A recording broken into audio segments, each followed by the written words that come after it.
안녕하세요. 예, 한 주간 평안하셨습니까? 예, 날씨가 많이 추워졌습니다. 건강 관리에 많이 유의를 해주셨으면 좋겠습니다. 어, 이번 주에는 성도님들 대학 수학 능력 시험이 있었습니다. 예, 성도님들의 기도로 우리 전종구 학생과 서지현 학생이 시험을 잘 치르게 하신 하나님께 감사드립니다. 근데 시험이 또 끝난 게 아니라 어제하고 오늘까지 논술 시험이 있어서 저희 지연이는 또 시험 보러 갔습니다. 예. 오늘 말씀 주제는 믿음의 조력자라는 주제로 말씀을 드리기 원합니다. 어,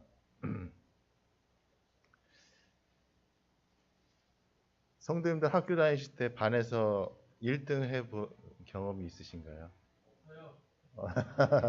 없으세요? 예. 너무 남의 얘기인가요? 예. 저도 경험은 많지는 않은데 있는 것 같긴 한데 그리 많았던 것 같지는 않습니다. 그럼 어렸을 때 어른들이 누가 되고 싶으냐는 질문을 한 번쯤은 받아보셨을 것입니다. 그때 뭐라고 대답하셨습니까? 기억이 나시는지요? 혹시 이렇게 대답하셨거나 다른 아이들이 이렇게 대답하지 않았나요? 세종대왕, 뭐 이순신, 대통령, 뭐 이런 대답을 하셨을 거라고 생각이 듭니다. 어때요? 맞나요? 예, 이런 대답을 많이 했었죠. 그럼 성도님들 주일학교 출신이신 분들이 계신가요? 예, 주일학교 출신이 많으신지 어쩐지 모르겠지만, 네. 어, 주일학교 선생님들이 이제 또 이런 질문을 하죠. 어떤 인물이 되고 싶냐고. 예, 믿음에. 그때 주일학생 때는 학생들이 대표적으로 이런 대답을 했을 겁니다. 모세요, 다윗이요, 아니면 사도 바울 이런 대답을 했을 거라고 생각이 듭니다. 근데 잘 생각해 보면 우리가 영적인 큰 인물이 있기까지 보이지 않게 하나님의 도우심이 있었고 또 믿음의 조력자가 있었다는 사실을 한번 생각해 봤으면 좋겠습니다. 사실 모세가 믿음의 사람이지만 모세가 있기까지 누가 있었냐면 성도님 다 아시죠? 믿음의 조력자 아론이 있었습니다. 그래서 모세가 호렙산에 이제 미디안에 애굽을 피해서 미디안에 갔을 때 호렙산에서 떨기나무 가운데 하나님을 만나게 되죠. 그래서 내가 선 곳은 거룩한 땅이 내 발에서 신을 벗으라. 내 조상의 하나님이니 아브라함의 하나님, 이삭의 하나님, 야곱의 하나님이니라. 모세가 하나님 뵙기를 두려워 얼굴을 가리매 여호와께서 이르시되 내가 애굽에 있는 내 백성의 고통을 분명히 보고 그들이 그들의 감독자로 말미암아 부르짖음을 듣고 그 근심을 알고 내가 내려가서 그들을 애굽인의 손에서 건져내고 그들을 그 땅에서 인도하여 아름답고 광대한 땅, 젖과 꿀이 흐르는 땅, 곧 가나안 족속, 헷 족속, 아모리 족속, 브리스 족속, 히위 족속, 여부스 족속의 지방에 데려가라 하느라. 이제 가라. 이스라엘 자손의 부르짖음이 내게 달하고 애굽 사람이 그들을 괴롭히는 학대도 내가 보았으니 이제 내가 너를 바로에게 보내어 너에게 내 백성 이스라엘 자손을 애굽 땅에서 인도하여 내게 하리라. 근데 모세는 이렇게 대답하죠. 모세가 하나님께 아뢰되 내가 누구이기에 바로에게 가며 이스라엘 자손을 애굽에서 인도하여 내리이까. 우리 출애굽기 4장 한번 말씀 같이 보실까요?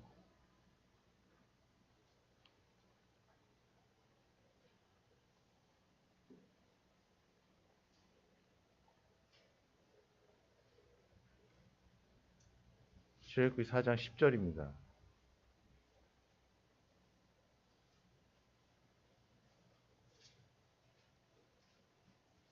10절부터 16절까지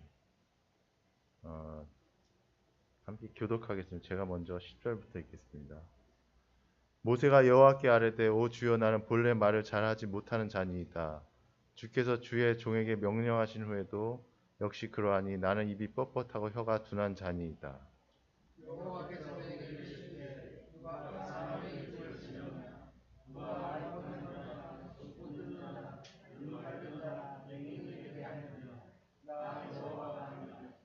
이제 가라. 내가 내 입과 함께 있어서 할 말을 가르치리라.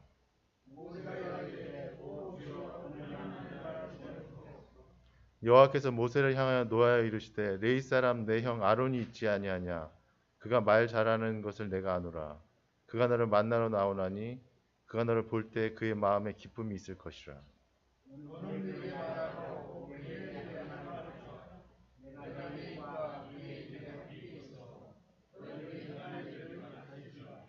그가 너를 대신하여 백성에게 말할 것이니 그는 내 입을 대신할 것이요 너는 그에게 하나님과 같이 되리라. 예. 그래서 모세가 자기는 입이 뻣뻣하다고 이렇게 고백을 했을 때 하나님께서 조력자를 주시죠. 바로 형 아론입니다. 예. 그래서 너는 그에게 말하고 그의 입에 할 말을 주라. 내가 내 입과 그의 입에 함께 있어서 너희들이 행할 일을 가르치리라. 그 출애굽기 7장 1절에 보면 여호와께서 모세에게 이르시되 볼지어다 내가 너를 바로에게 신같이 되게 하였은즉 내 형 아론은 내 대언자가 되리니 내가 내게 명령한 바를 너는 내 형 아론에게 말하고 그는 바로에게 말하여 그에게 이스라엘 자손의 그 땅을 내보내게 할지니라. 그래서 아론의 이름의 뜻을 보면은 고상함이라는 뜻이라고 합니다. 그래서 아론은 레이지파 고앗의 손자이며 아므람과 요게벳의 장남입니다. 미리암의 동생이며 모세의 형입니다. 그래서 유다지파 엘리세바와의 사이에서 나답, 아비후, 엘르아살, 이다말 등 네 아들을 낳습니다. 그래서 모세의 명예에 의해 애굽에 재앙을 내리고 출애굽 후에도 계속해서 모세를 도와 사역합니다. 그리고 아론은 기름 부음을 받고 최초의 대제사장이 되어 40년간 직무를 수행합니다. 가데스 사건 시 하나님을 의심한 결과 모세와 더불어 가나안에 들어갈 자격을 박탈당합니다. 예. 또 호르산에서 엘리야살에게 대제사장 직분을 물려준 지 123세 이기로 죽음을 맞이합니다. 자, 아론을 잘 보면은 그 성품을 보면은 입이 둔한 모세를 대신하여 하나님의 말씀을 대언한 것으로 보아 언변이 뛰어난 듯합니다. 그리고 동생임에도 불구하고 모세를 하나님의 사자로 여겨 그의 명에 순종한 것을 볼 때 아론이 지도자로서 훌륭한 인격을 엿볼 수 있습니다. 예. 또 최초의 대제사장으로서 구약의 제사 제도를 확립한 인물입니다. 이걸 통해서 우리가 교훈을 얻을 수 있는 것은 언변이 뛰어난 아론이 하나님의 대언자로서 사역을 감당했듯이 각자의 재능 역시 주의 사역을 위해 주어진 것임을 명심해야 할 것 같습니다. 그래서 아론의 그러한 조력이 있었기 때문에 또 그러한 모세가 있었다는 그러한 것을 교훈을 얻을 수 있을 것 같습니다.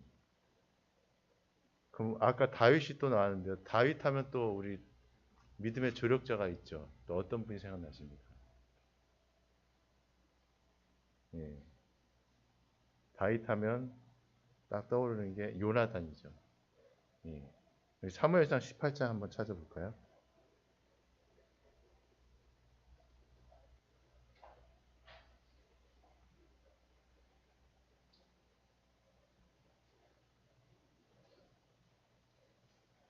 사무엘상 18장 1절입니다.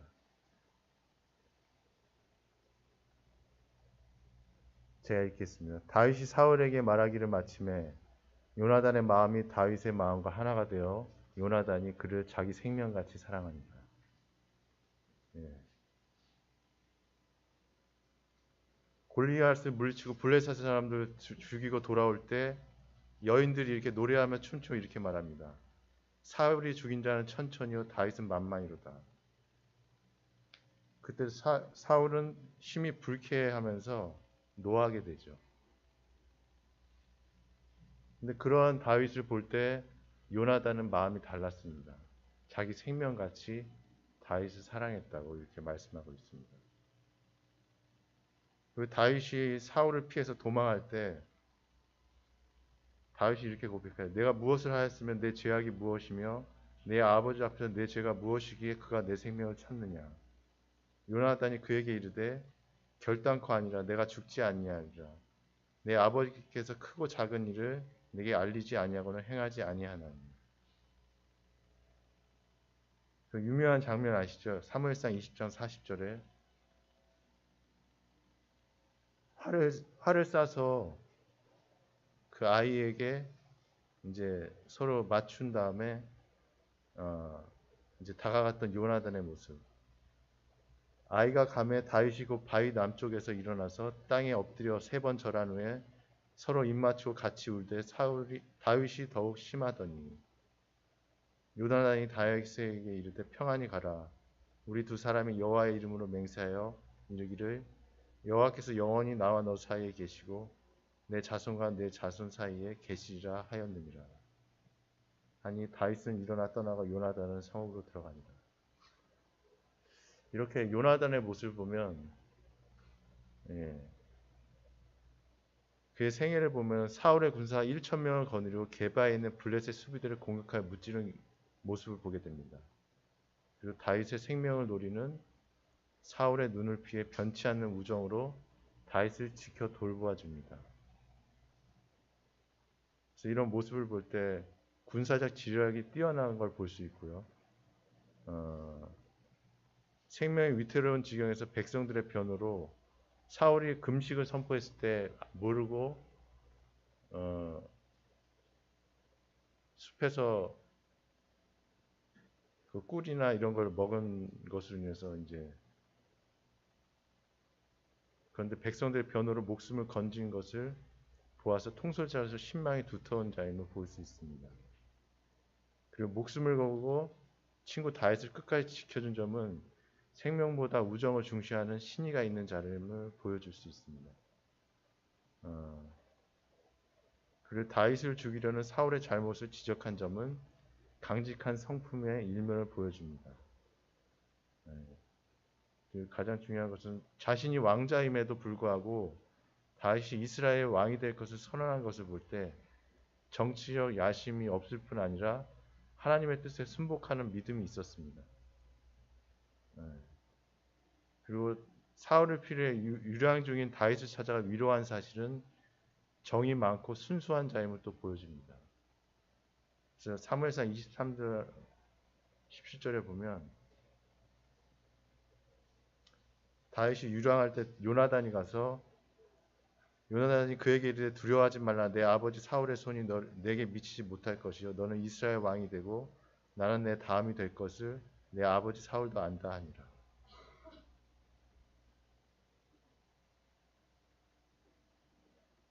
요나단은 보면은 생명을 걸고 다윗을 지켜 돌보아주며 자신이 왕자임에도 불구하고 다윗이 왕이 된다는 사실을 오히려 기쁘게 여긴 그런 순수한 믿음과 우정을 보게 됩니다. 그래서 요즘 시대에 사리사욕과 부귀영화를 위해서 쉽게 신의를 저버리는 현대인들에게 좋은 기감이 된다고 생각이 됩니다.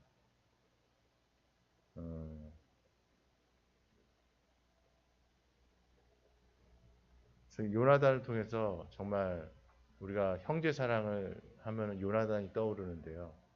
그래서 이러한 다윗이 있기까지는 그 목숨을 지켜줬던 요나단, 이러한 믿음의 조력자가 있었음을 보게 됩니다.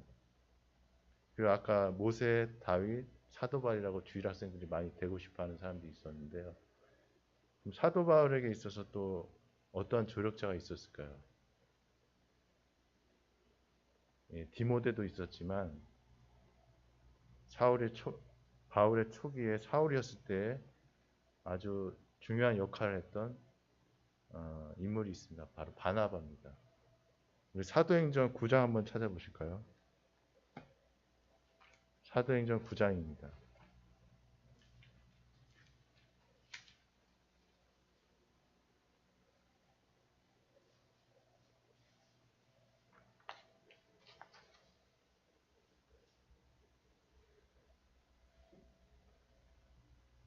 제가 읽겠습니다. 26절입니다. 26, 27절. 사울이 예루살렘에 가서 제자들을 사귀고자 하나 다 두려워하며 그의 제자들을 믿지 아니하니 바나바가 데리고 사도들에게 가서 그가 길에서 어떻게 주를 보았는지와 주께서 그에게 말씀하신 일과 다메섹에서 그가 어떻게 예수의 이름으로 담대히 말하였는지를 전하니라. 예. 바나바는 예루살렘 교회의 일원으로서 예수의 부활에 대한 사도들의 증거에 은혜를 받고 자기 소유의 밭을 팔아 하나님께 바친 인물입니다. 회심한 사울이 예루살렘 교회 제자들과 사귀기를 원했으나 모든 제자들이 이를 거부하자 바나바가 사울의 회심 과정을 설명하고 변호했습니다. 또 예루살렘 교회 파송을 받아 안디옥에 가서 하나님의 말씀을 담대히 전했고 사역 도중 다소에 있는 사울을 데려와 동역했습니다. 또 안디옥 교회의 선교사로 파송받아 바울의 1차 전도 여행에 동참하기도 했습니다. 또 2차 사도 바울의 전도 여행에 앞서 마가 요한의 동생 문제로 바울과 갈라진 후 마가를 데리고 구브로로 갔습니다. 그래서 바나바를 볼 때 자기 소유를 헌금으로 바친 바나바의 행위는 그가 성령과 믿음이 충만한 자임을 입증해 줍니다. 예. 그래서 사도행전 11장 22절에서 24절에 보면 예루살렘 교회가 이 사람들의 소문을 듣고 바나바를 안디옥까지 보내니 그가 이르러 하나님의 은혜를 보고 기뻐하여 모든 사람의 굳건한 마음으로 주와 함께 머물러 있으라 권하니 바나바는 착한 사람이요 성령과 믿음이 충만한 사람이라. 이에 큰 무리가 주께 더하여지더라. 바나바는 사도 바울의 난처함을 돌봐주는 것을 통해 이름 뜻대로 위로의 아들임을 보여줍니다. 복음 전하는 열심에 있어서는 바나바를 따르는 사람이 없었습니다. 그는 담대하게 하나님의 말씀을 전파했습니다. 사도 바울도 온전한 헌신을 했지만 바나바도 보면 온전한 헌신의 인물입니다. 하나님은 나의 것을 모두 드리는 바나바 같은 믿음을 기뻐하실 것입니다. 그래서 바나바의 가장 중요한 모습은요, 자신을 내세우기보다 남을 내세울 줄 아는 사람이었습니다. 그러기에 바울이 말씀 전파 사역에 발을 디딜 때 어려움이 없었던 것입니다. 이렇게 사도 바울에게 있어서도 믿음의 조력자인 바나바라는 인물이 있었습니다. 이런 걸 볼 때 믿음의 거장들에 있어서는 보이지 않는 그런 도와줬던 인물들이 있었음을 보게 됩니다. 그래서 우리 가장 조화를 이루는 분은 아무래도 우리 성부 성자 삼위 되시는 성령께서도 서로 조화를 이루셨습니다. 그래서 우리 구원을 하나님께서는 계획하시고 성자 예수님께서는 실행하시고 그리고 성령 하나님께서는 그걸 깨닫고 순종할 수 있도록 도우십니다.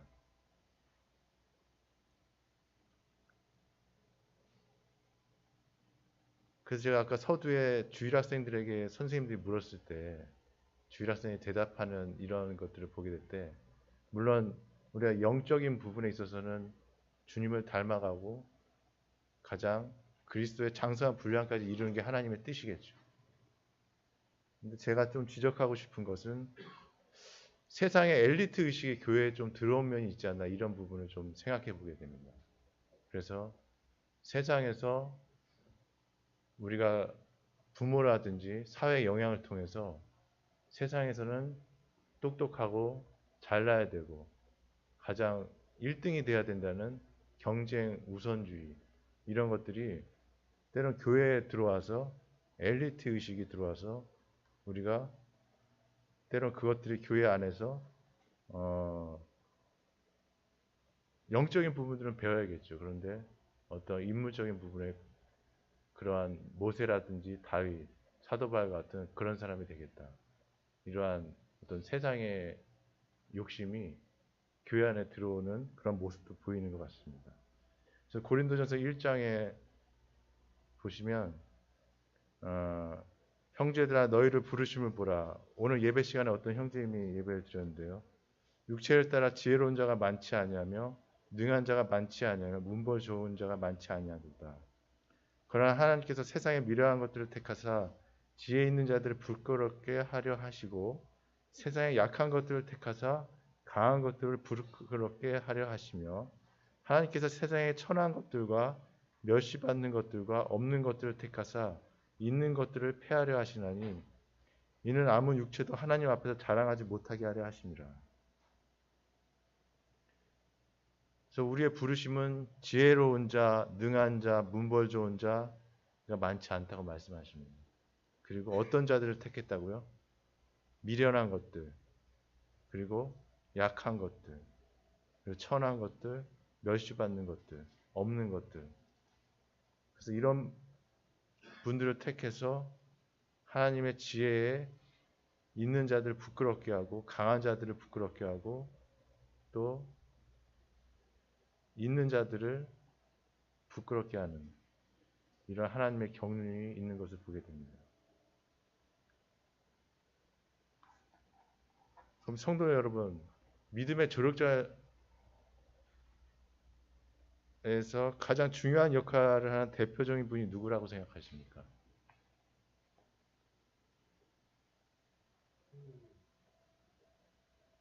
예, 예, 그것도 맞죠. 근데 이제 우리 주변에서 볼 때 누가 계실까요? 저는 자매님들이 아닌가 싶습니다. 예. 아내 역할이 매우 중요하다고 생각이 듭니다. 우리 자매님들의 역할이 우리 돕는 배필이기도 하지만 그래서 이런 말이 있지 않습니까? 아시는 분도 있겠지만 세상을 움직이는 것은 남자지만 그 남자를 움직이게 만드는 것은 여자다. 예. 그래서 자매님들의 역할이 보이지 않지만 참 중요한 그 때로는 우리 남편들 형제들은 가끔 가다가 스스로 자기가 모든 것을 하고 있는 것처럼 생각할 때가 그런 교만이 틈탈 때가 있죠. 근데 보이지 않는 그런 손길이 있었다는 것을 늘 잊지 말아야 할 것 같습니다. 그래서 저도 시간이 지날수록 젊었을 때는 제가 힘이 있고 그럴 때는 제가 뭐든지 할 수 있을 것 같았을 때는 그런 마음이 안 들었지만 나이가 들수록 자매의 역할이 얼마나 중요한가 또 내 옆에 있는 아내가 참 소중하다는 생각을 많이 해보게 됩니다. 은사도 그런 것 같아요. 은사에 대해서 좀 생각해 보겠습니다. 은사도 우리가 가르침, 말씀, 다스림 같은 은사가 있지만 어떤 은사가 있죠? 섬김, 구제, 위로, 국률의 은사 이런 은사들도 있습니다. 그래서 항상 앞에서 보여지는 은사만 있는 것이 아니라 보이지 않게 섬기는 그런 은사가 있다는 것을 우리가 생각해야 됩니다. 직분도 사도, 선지자, 복음 전하는 자, 목사와 교사가 있지만 또 능력 행하는 자, 병 고치는 은사, 서로 돕는 것 등의 직분과 은사도 있습니다. 예. 로마서 12장 4절에 보면 우리가 한 몸에 많은 지체를 가졌으나 모든 지체가 같은 기능을 가진 것이 아니니 이와 같이 우리 많은 사람이 그리스도 안에서 한 몸이 되어 서로 지체가 되었느니라. 우리에게 주신 은혜대로 받은 은사가 각각 다르니 혹 예언이면 믿음의 분수대로 혹 섬기는 일이면 섬기는 일로 혹 가르치는 자면 가르치는 일로 혹 위로하는 자면 위로하는 일로 구제하는 자는 성실함으로 다스리는 자는 부지런함으로 국률을 베푸는 자는 즐거움으로 할 것이니라. 그래서 우리가 은사를 생각하면 이거 외우시면 좋을 것 같아요. 로마서 12장, 고린도전서 12장, 그리고 에베소서 4장 이렇게 은사에 대해서는 새 말씀인데요. 그거는 외우고 계시면 좋을 것 같습니다. 고린도전서 12장에 보면 4절부터 은사는 여러 가지나 성령은 같고 직분은 여러 가지나 주는 같으며 또 사역은 여러 가지나 모든 것을 모든 사람 가운데 이루시는 하나님은 같으니. 그래서 여기서 보면은 은사가 있고 직분이 있고 사역이 있습니다. 정확히 구분을 하면은 성경 말씀에 은사가 있고 직분이 있고 사역이 있습니다. 그래서 우리가 은사가 같을지라도 그 사역의 범위와 색깔은 다를 수가 있겠죠. 그 직분도 같은 직분을 갖지만 그 사역에 있어서는 그 범위와 폭과 깊이와 그 다음에 색깔이 다를 수가 있는 것입니다. 그래서 11절에 이 모든 일을 같은 한 성령이 행하사 그의 뜻대로 각 사람에 나누어 주시는 것이니라. 예. 그래서 28절에도 하나님이 교회 중에 몇을 세우셨으니 첫째는 사도요, 둘째는 선지자요, 셋째는 교사요, 그 다음은 능력을 행하는 자요, 그 다음은 병 고치는 은사와 서로 돕는 것과 다스리는 것과 각종 방언을 말하는 것이라. 다 사도이겠느냐? 다 선지자이겠느냐? 다 교사이겠느냐? 다 능력을 행하는 자이겠느냐? 다 병 고치는 은사를 가진 자이겠느냐? 다 방언을 말하는 자이겠느냐? 다 통역하는 자이겠느냐? 너희는 더욱 큰 은사를 사모하라. 내가 또한 가장 좋은 길을 너희에게 보이리라. 또 에베소 4장에 이런 말씀이 있습니다. 주도 한 분이시요 믿음도 하나요 세례도 하나요 하나님도 한 분이시니 곧 만유의 아버지시라. 만유 위에 계시고 만유를 통일하시고 만유 가운데 계시도다. 우리 각 사람의 그리스도의 선물을 은사죠. 분량대로 은혜로 주셨나니 그러므로 이르기를 그가 위로 올라가실 때 사로잡혔던 자들을 사로잡으시고 사람들에게 선물을 주셨다 하였도다. 그가 어떤 사람은 사도로 어떤 사람은 선지자로 어떤 사람은 복음 전환자로 어떤 사람은 목사와 교사로 주셨으니 이는 성도를 온전하게 하며 봉사일을 하게 하며 그리스도의 몸을 세려 하십니다. 이렇게 교회도 보면 다양한 은사가 이렇게 나타납니다. 그래서 고린도 교회도 은사들이 다양하게 나타났지만 사랑이 결여된 은사 우월주의가 팽배했기 때문에 사도 바울이 그런 부분을 지적했죠. 그래서 우리가 은사와 성령의 열매는 좀 구분할 필요가 있다고 생각합니다. 성령의 열매가 우리가 선행될 때 우리의 은사도 100분 발휘될 수가 있고 합당하게 쓰여질 수 있다고 생각합니다. 그래서 성령의 열매 갈라디아에서 있는 사랑과 희락과 화평과 오래 참음과 자비와 양선과 충성과 온유의 절제 이 같은 어떤 인격적인 부분이 먼저 우리가 선행되어질 때 우리가 나타날 은사들도 주님 앞에서 잘 사용될 수 있다고 생각이 듭니다. 그래서 은사와 직분과 사역의 모형은 우리에게 보면 예수 그리스도라고 생각이 듭니다. 예수님은 모든 사역을 완수하셨고 사도이시며 선지자이시고 참된 목자와 교사이셨습니다.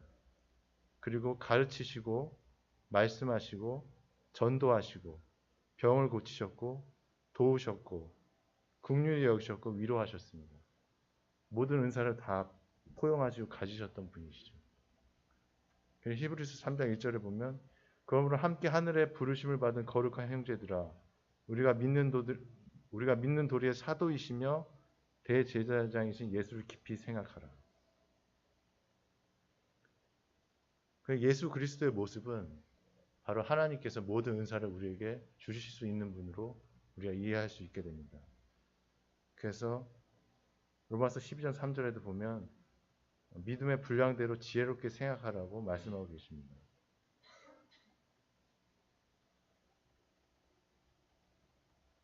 그래서 마태복음 25장 14절부터 30절에 펴보지는 않겠는데 보시면 우리 달란트 비유가 나옵니다. 그래서 어떤 주인이 타국에 가면서 종들에게 자기 소유를 맡기면서 각각 그 재능대로 한 사람에게는 5달란트, 다른 사람에게는 2달란트, 또 한 사람에게 1달란트를 주고 떠나게 됩니다.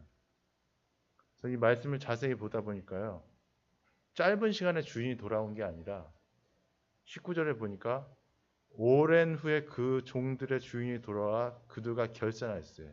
오랜 후에라는 말씀이 있더라고요. 그러니까 시간을 충분히 줬고 거기에 맞는 달란트도 충분히 주셨다는 말씀을 기록하고 있습니다. 그래서 달란트를 제가 찾아보니까요. 한 달란트는 6천 드라크마입니다. 드라크마는 노동자 하루 품삯이라고 합니다. 그래서 우리가 흔히 알고 있는 게 데나리온이죠. 데나리온과 같은 개념인데 데나리온은 로마에서 쓰는 화폐 단위고요. 중량의 단위. 드라크마는 헬라 그리스에서 쓰는 단위라고 합니다. 그래서 둘 다 데나리온 드라크마가 노동자의 하루 품삯이라고 합니다. 근데 6천 드라크마를 주셨으니까 대략 그 당시에 숙련된 기술자의 연봉이 대략 200 드라크마 정도였다고 합니다. 연봉이 200 드라크마니까 곱하기 30을 하면 6천 드라크마가 나오죠. 그러니까 30년의 연봉을 하나님께서 우리에게 주신 것과 같은 이런 비유로 말씀하셨습니다. 그러면 우리가 나이로 보면 보통 우리가 일할 수 있는 나이 우리 보면 30 군대 갔다 와서 직장 잡고 하면 보통 30세로 보면은 60세까지 일을 한다 보면 보통 30년을 이렇게 가장 장성할 때가 30년 아닙니까? 그래서 그런 30년으로 봤을 때 그럴 만큼의 충분한 달란트를 주셨다라는 말씀이죠. 그래서 5달란트 남긴 사람은 하나님께서 이렇게 칭찬하셨습니다. 잘하였다 착하고 충성된 종아, 내가 적은 일에 충성하였음에 내가 많은 것을 내게 맡기니 내 주인의 즐거움에 참여할지다 하고, 또 2달란트 받은 자도 동일하게 칭찬을 받았죠. 그래서 제가 여기서 하고자 하는 말씀은 자신의 주어진 자리에서 최선을 다하는 것이 중요하다는 생각이 듭니다. 그래서 우리가 앞에 서서 일하는 분들도 있고 조력자도 있습니다. 하지만 서로 비교하거나 할 필요가 없다는 것이죠. 그래서 우리가 조력자로서 일을 한다고 해도 자기가 맡은 달란트를 충분히 남긴다면 하나님께서 동일한 칭찬을 해주실 거라고 믿습니다. 그래서 주님께서는 아까 엘리트 의식이라는 말을 좀 썼는데요. 그런 부분에 좀 책망 아닌 책망하신 부분이 나옵니다. 우리 요한복음 3장 말씀 한번 보시겠습니다.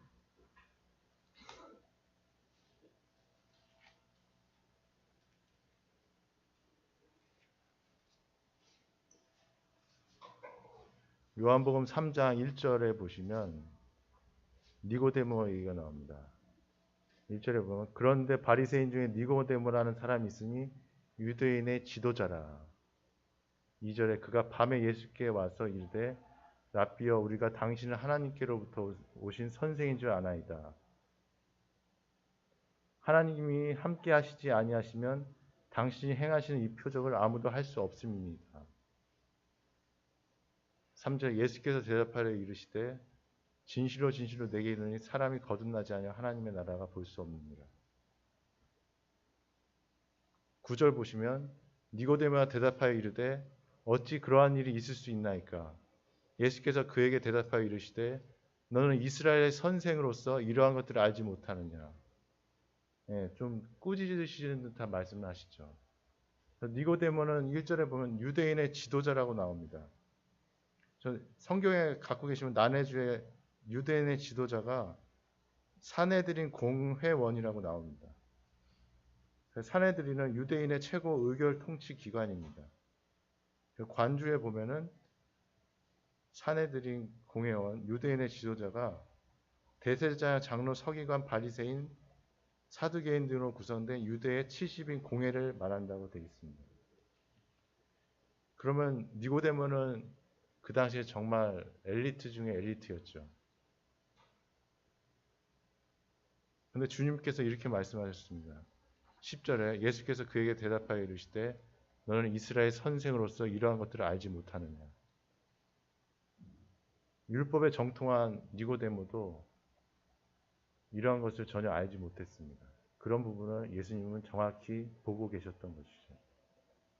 그래서 2절에 보면은 니고데모가 밤에 예수님께 왔습니다.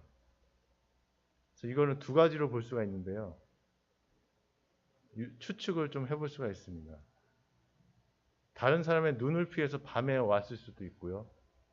아니면 긍정적으로 보면 그 밤에 영적인 문제가 다급해서 예수님께 정말 그 밤중에라도 찾아왔을 수도 있습니다. 이러한 니고데모에게 예수님은 거듭나야 한다는 말씀을 하십니다.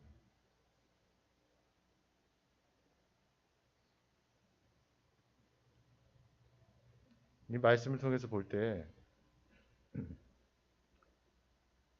정말 우리가 진정으로 알아야 할 것이 무엇인가? 아, 정말 우리가 니고데모는 사도 바울도 마찬가지였죠. 바리새인 중에 바리새인이었고 베냐민 지파였고 히브리인 중에 히브리 아니었습니까? 니고데모랑 같은 격이었습니다. 근데 이러한 주님께서 볼 때는 어떻게 보면은 이것은 껍데기와 같은 것입니다. 사도 바울도 그 이외의 그 모든 것들을 배설물로 여겼다고 말씀했는데 이것처럼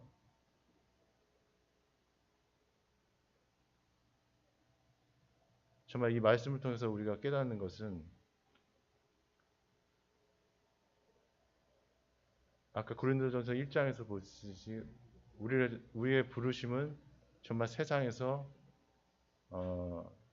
약하고 천하고 없는 자들을 택하셨다고 말씀하신 것처럼 정말 주님의 그 말씀을 진정으로 깨닫지 못한다면 세상에서 아무리 우리가 똑똑하고 무엇을 가졌다 해도 그것은 어떤 의미를 갖지 않는다고 생각이 듭니다. 결론적으로 말씀드리겠습니다.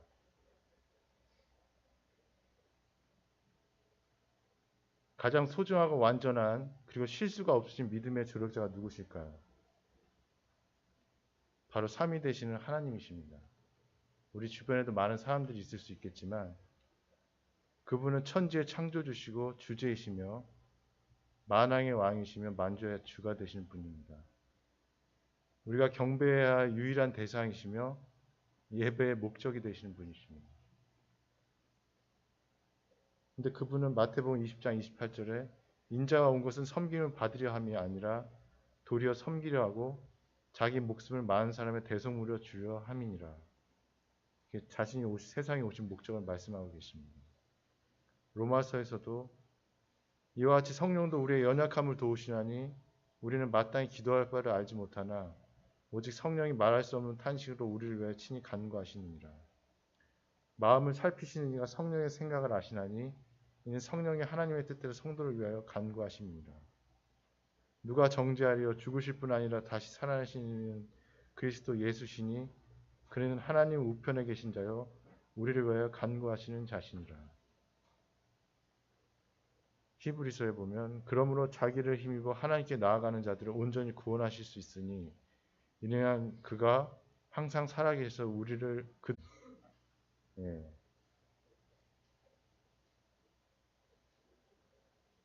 우리가 어떤 자입니까? 참 무가치하고 허물과 죄로 죽었던 자들이었지만 하나님 거룩하시고 죄가 없으신 분이고 온 우주의 창조주시께서 우리를 도우시기 위해서 이 땅에 오셨습니다. 그래서 히브리서 기자는 이렇게 말합니다. 그러므로 우리가 담대히 말하되 주는 나를 돕는 이시니 내가 무서워하지 아니하겠노라. 사람이 내게 어찌하리요 하노라.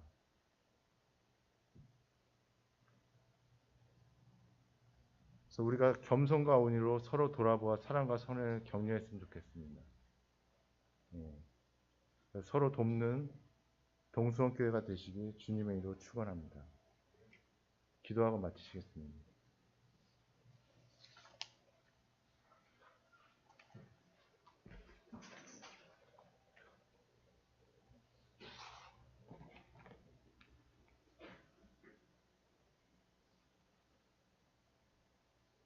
사랑해 주신 감사를 드립니다.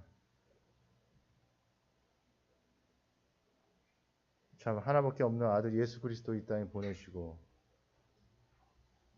우리의 구원을 완성하실 뿐만 아니라 3일 만에 부활하심으로 보좌 우편에 계셔서 우리를 위해 간구하시고 또 성령을 보내주셔서 우리를 도와주시고 보혜사로서 우리를 이끄시는 하나님의 놀라운 은혜와 사랑을 생각할 때 감사를 드립니다. 저희는 연약하여서